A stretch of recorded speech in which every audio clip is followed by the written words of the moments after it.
Time is rapidly getting away from us on this SR86 build. In this episode, we bring back Zach, our ex-HPA tutor, who is responsible for all of our wiring courses. He got poached off us by a local university about a year ago, but he's now got some access to some pretty cool toys, including a 3D laser scanner. He brought that down and went through and laser scanned a bunch of the components, so we'll find out why he's done that and what we're going to use that data for. As well as this, Brandon's also redesigned the gear lever linkage for our TTI 6-speed sequential gearbox. It started out as a twin lever, we converted it to a single lever, we're now going back to a twin lever. Lastly, we also discussed the trigger system on the new SR20VET engine. We'll talk about the Nissan 360-degree optical sensor, why that's a horrible option if you're building a performance engine, and what the alternative options are. Hey Zach. How's it going? Pretty good. So you've got some equipment here. There's this red thing. You've got some computer equipment set up here. This is, what is this? This is like a splitter? This is, yeah, one half of the front splitter. So Okay. I've scanned the top side and the bottom side, and now I've just got to align it all and squish them together and get everything to line up. So can you talk us through exactly how this contraption works? Cool. So it's a crayon arm with a Solano blue line laser scanner on it. So kind of a coordinate measurement arm. There's encoders at all these joints. And through a bit of math, the computer can then know the exact position of the end of this device here. Then it's got a laser line that it's projecting out and a camera that's reading how that laser line interacts with whatever object's in front of it. And from that, it can build up kind of a three-dimensional picture of whatever you're pointing it at and scanning at the time. All right, so this technology, we've sort of seen it being used all around the world, but this is my first experience with it. What do you do with it once you've got that 3D model essentially scanned? Like what's the use of the data? Well, first thing is I wouldn't call this a 3D model. It's really common when people sort of see this gear and they see someone scanning and getting a pretty picture on the screen that you think, oh, that's like a CAD model that I could use in SolidWorks or Fusion or something like that. But it's really not. It's basically like a photograph that's in 3 dimensions. So you need a lot more work to turn it into an actual useful CAD model. Yeah, big workflow to turn it into a CAD model. But once you've got the data, like you can do all that offline and Sure. you know, in your own time and more comfortable settings, and it can really be worthwhile, particularly for something like your splitter on the front of the car here. I mean, this is going to be in a super high impact danger zone. And that's given the fact that I've already bounced one of our cars into a bridge, so I'm going to take offence that that's aimed at me personally. Thanks a lot. Absolutely was, so that's totally legitimate, yep. But particularly like looking at an element like this, which is hanging pretty low underneath the car, like it's not going to take much for a bit of debris to wipe that off. So even from the scan I've taken of just one half of the splitter, you'd be able to separate this part out and get some good data on that. And you'd even probably be able to 3D print replacement ones of these if you chose the right material or something like that.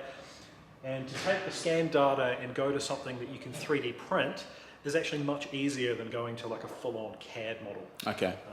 So essentially we could take that data, a little bit more manpower involved, and then create a model that we could essentially route out a shape and turn it into a mold. That's basically the premise there. Yep, we could definitely do that. So if you wanted to create, you know, spares of these splitters, or even if like a chunk got taken out of it, it'd be really nice to have the data of what that chunk looked like, because you'd be able to make a partial mold that it would sit in and just lay out that part just for a repair to this. Okay. So the scanning of that splitter is actually a bit of an auxiliary function of Zach being here, and just convenient because he can do it. But the other aspect was actually getting some scan data on the car itself, so we can do a little bit of modeling around that. So we'll talk about that a little bit. Zach, this is really one of the requests that Tim made. Can you talk us through what you're doing there to keep Tim happy and give us some data that he can make the car faster with? Well, first of all, it's important to keep Tim happy because he's just not manageable when he's grumpy, so you know that's key.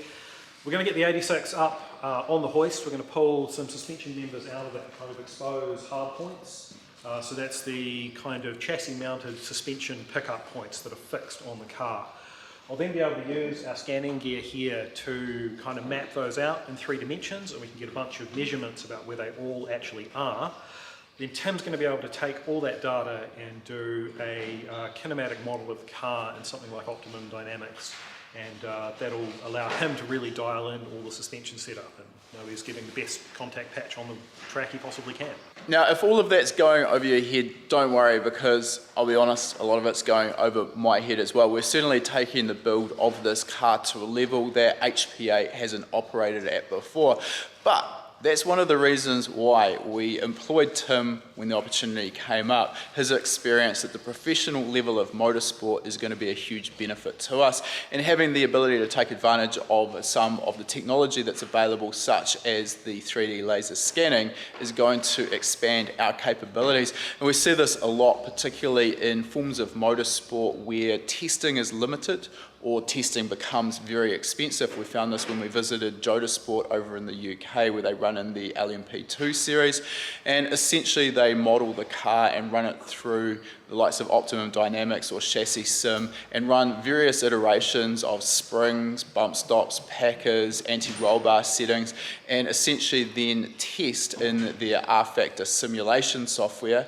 on a proper simulator how the car is going to respond at a particular track. The advantage of this is that the engineers can then build up some data around what changes to make if the driver's complaining about understeer or oversteer or some handling imbalance that they're not happy with. Rather than taking educated guesses, the engineers can essentially go through a manual of pre-documented outcomes for a certain change, and can be pretty confident when they apply that change to the car that the car is going to respond in the correct manner. So yet to see how that plays out. Chances are, with a couple of weeks left to go, we're probably not going to get to a point where Tim can model the car in Optimum Dynamics before our first round, but there's still plenty of racing left, so it's going to come into play a little bit further down the track, we expect. One of the changes we're making to the car for this season is to the shifter arrangement for our TTI 6-speed sequential gearbox.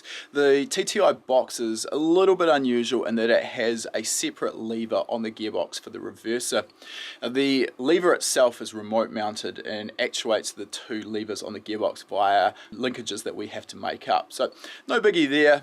I'm not a big fan of twin lever shifters, so we did look at another option which we ended up going with, which is this little guy here. This is from Motorsport Design Services, and it essentially turns the twin lever system into a single lever. So we've got the lever here, this little release here, this lockout allows you to then move the lever between to the right, which is for the upshift for 1st through to 6th gear, or neutral through to 6th gear. If you want reverse, you have to go back down into neutral. Then once you're in neutral, you pull in the lockout lever, move the whole lever across to the left, and it would then engage in a separate lever on the base of the shifter. That was for the reverser. Push it forward, it would go into reverse. Now that is kind of necessitated by the fact that the TTI box uses twin levers, but while in theory it's all good, in practice it really wasn't ideal. It kind of felt a bit like rowing a boat. Particularly there wasn't a lot of rigidity in the linkage at the bottom here. So what I mean by this is the lever would move around quite a bit, which isn't really what you want in a sequential gearbox. You want everything nice and solid. So this season we bit the bullet and decided to get rid of the single lever system and go back to a twin lever system. However, we wanted to make our own to suit our own purposes, so we'll have a look at the parts that Barry designed and then we had CNC machined. These are the original parts here, just while I've got them in front of me, that came as part of the MDS single shifter. So basically these ended up down in the transmission tunnel, one for our neutral through to 6, the other for our reverser, and this is the part here at the top that poked out. Essentially they sit kind of like this, and that shifter sits between there, and basically we use that lockout lever, this little pin here, move it to one side, neutral through to 6, move it to the other side, reverser. Okay, so that's that system. Let's get rid of that. This is what Barry's designed here, so still using the original base that we cut out. The 2 red parts here that attach to the base, this is still part of the original shifter, but he's designed this much nicer lever here. Massive lever that's really rigid, which is important. At the top of it here we've got our Motorsport Systems strain gauge gear shifter. So this is basically what we require for flat shifting, and it also functions the auto blip on the downshift. It's got a strain gauge in here. If we go around the other side, the wiring for that strain gauge running down through this nicely machined channel in the shifter body, and that goes to our Motec M150 ECU. Essentially the voltage out of this sits at 2.5 volts when we're not touching it. Pull it one way for an upshift, that voltage goes down towards 0 depending on how hard we pull that lever. Push it forward and it goes up towards 5 volts. So that's the main lever. So a couple of key aspects here. First of all, the lever is much wider than the original lever. Let's just have a look at those two side by side. So you can see the difference in the width there. So that allows a much wider needle roller bearing to be installed here, and that's going to keep that nice and rigid. It's really hard to demonstrate this on the bench, but once it's bolted into the car, this thing is rock solid. We've got a spacer to go between the upshift lever and our reverser, and this is our reverser here. I've got it machined up for a little bit of lightweight, but to be honest, it's mainly for looks. And then inside of the transmission tunnel, we've got our output here for our linkage to our reverser. We have another one coming out the other side for our upshift. It is really important with any of the controls that the driver relies on, such as the shifter, to make sure it is rock solid. And it does also come down to a bit of a personal preference. The amount we actually need to move the lever to actuate an upshift. This will also affect the force the driver needs to put in, the proximity of the lever to the steering wheel, and how much the driver needs to move their hand to get from the steering wheel to the shifter and back. Again, all comes down to personal preference. We haven't done this necessarily to result straight away in faster lap times, but that can be an upshot of improving the ergonomics, improving the comfort of the driver, and improving the confidence of the driver. So all needs to be installed in the car and actually tested before we know how it's going to pan out, but so far pretty quietly confident that it's going to be an upgrade over what we had. One of the problems for anyone dealing with a Nissan SR20 in the aftermarket world when it's modified, or for that matter a lot of the RB engines as well, is the factory Nissan 360-degree optical cam angle sensor. Now, there's a couple of issues with this. First of all, the sheer number of teeth that the sensor has, or the sheer number of outputs per engine revolution that it provides. 360 inputs per engine cycle, which means that it's 180 reference inputs per engine revolution. So might be a little bit complex, but because it's at the cam, it only rotates at half engine speed. So the ECU is seeing 180 inputs every engine revolution, which means that particularly at very high RPM, understandably, the frequency of these inputs gets very, very high. Some ECUs can struggle with this, but the bigger issue is also, or it's actually related to the location of that sensor, given that it's driven by the camshaft. We can get into a situation where we see some whip in the cam belt or cam chain in the case of the SR20, and this gets exaggerated particularly when we run aftermarket cams with heavier valve springs. We tend to get some harmonics occurring in the valve train, and this can play havoc with the trigger system. The other issue for us with the SR20VE, or the VVL cylinder head from the P11 Primera, is that the cam angle sensor traditionally is part of the distributor, which comes off the back of the exhaust cam. In our instance, that's going to poke its way straight through the firewall. Plus, we wanted to run direct spark with individual coil per cylinder anyway.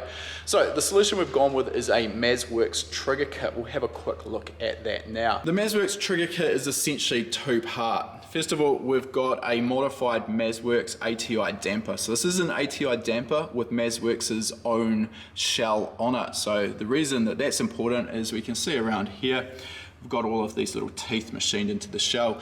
So this provides a 60-2 trigger tooth input. 60-2 being a relatively common trigger system in OE and aftermarket ECU world. So that's the trigger input. The nice aspect with this is it gets the engine speed input off the camshaft.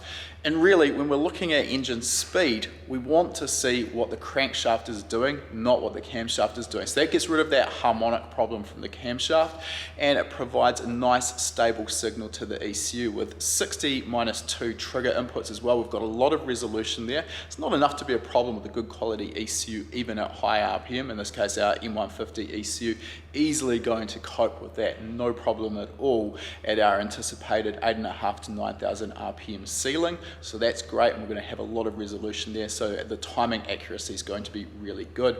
The trigger input to the ECU there comes from a reluctor or magnetic sensor. Let's have a look at that. So this is mounted to the front cover here. Mazworx make it really nice and easy. We've got this CNC machined mount for the sensor. This is actually a race grade reluctor sensor. It's terminated here in a 3-pin DTM connector. If you're wondering, one of those pins is for the shield on this little section of wire here.